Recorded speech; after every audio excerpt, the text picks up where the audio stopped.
Yeah, I think TSUTigers.com. Off the grid with Albert Thomas, football player and former defensive back. And Albert, when did you play here at Tennessee State? From 1984 to 1989. Okay. And what did you do after you left Tennessee State? After I left TSU, I had an opportunity to play professional football, which was one of my long-time dreams. I actually played in the CFL for about 3 years, and I had 2 NFL tryouts. But I actually played most of my time in the CFL. What were some of the teams you played with in Canada? I played for Edmonton, Calgary, and Hamilton. And I had trials with the Atlanta Falcons and Tampa Bay Buccaneers. Okay. Tell us about your experience in the CFL and just kind of maybe even some of the differences that you had to deal with in the game itself. Okay, yeah, the game is a little bit different, and a bigger field. That was kind of hard to get used to because I played corner. But the main thing that was hard to get used to is the weather. I was, I'm from Atlanta, a southern city, and I wasn't used to the cold weather up there. But I eventually got used to it.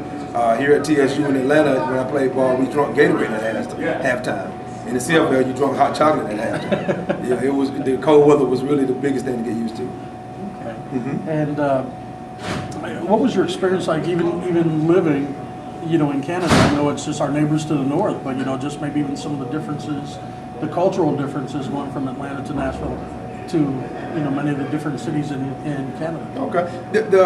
The people in Canada, what I can remember, it was really nice. They was really nice and welcoming to Americans, and they kind of like took you in. And I never really had any problems up there. I never really thought about living up there because after the season I always came home because that's why I always wanted to live in Atlanta. But it was a real nice place to live and real friendly people.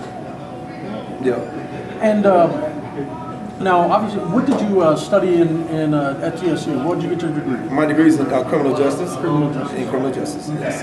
And then once you got done playing in the CFL and you went back, where did it take you after that, actually? When I finished in the CFL, I went back to my old high school and I started substitute teaching. And a couple of my old coaches got me involved in coaching.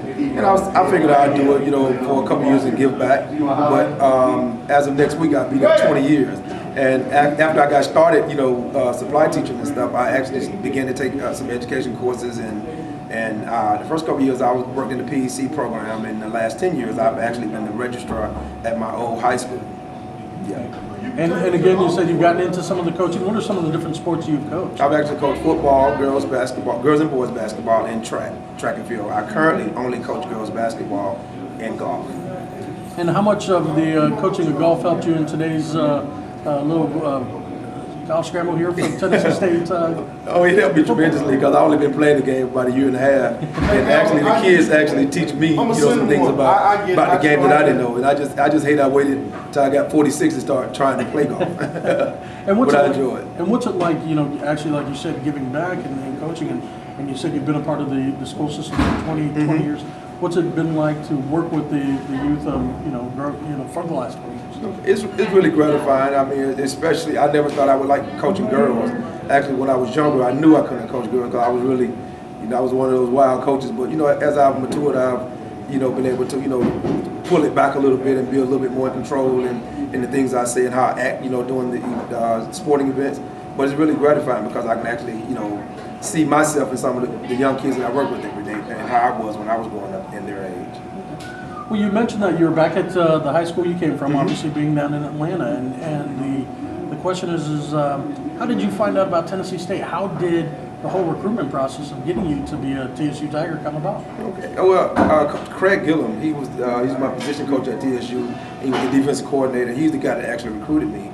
I didn't know a whole lot about TSU. I knew about a couple of famous players that came from here initially, but I was, I was recruited by, maybe 7 or 8 schools heavily, but TSU and Coach Gillum was the first one that said, hey, everything is paid for, and I was from a single parent home, and I'm like, look, that's where I'm going. I kind of wanted to go to Georgia, I grew up as a Bulldog fan, but when he said everything's free and you ain't got to worry about anything and I'm going to take care of you, I was sold. And actually, on my recruit trip, that was my first plane ride when I flew up here for the recruit trip, so they had me at that point.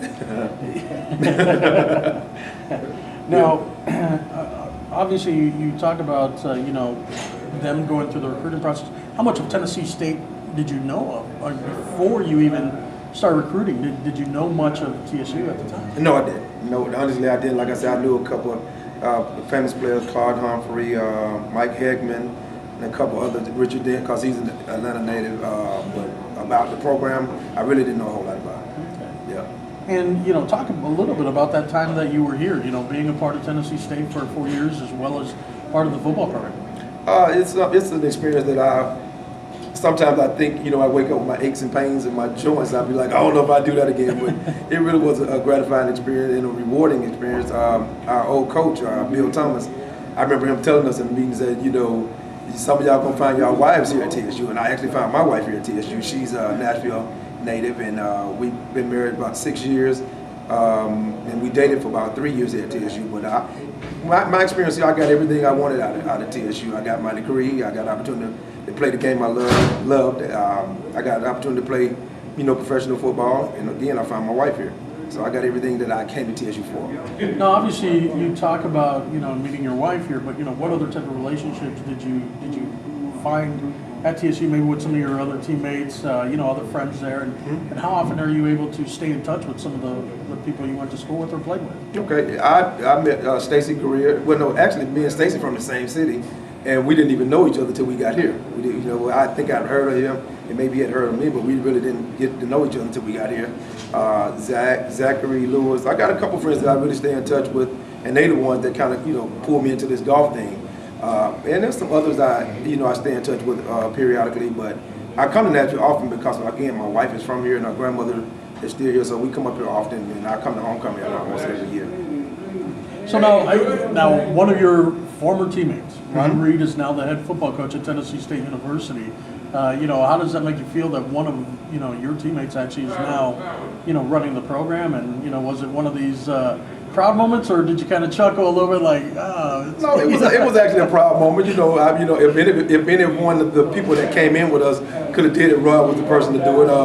It kind of shocked me at first, but I think it's a good thing. I think it's always a good thing when you can have an alumni lead the program, because I think an alumni have a little bit more vested into the program. If you get an outsider, somebody that really don't know the history of the program and how things are really done. But I thought that was a good choice. I think he's been doing a good job. Okay.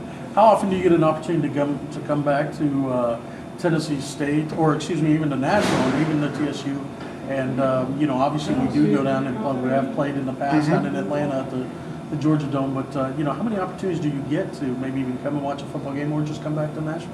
Well, since I'm not coaching football anymore, so I can probably come back a little bit more now. But like I said, my wife is from here. We come up here often, and I try to come to homecoming every year. And of course, I used to attend all the Atlanta games. Yeah. Well, that's terrific. Yeah.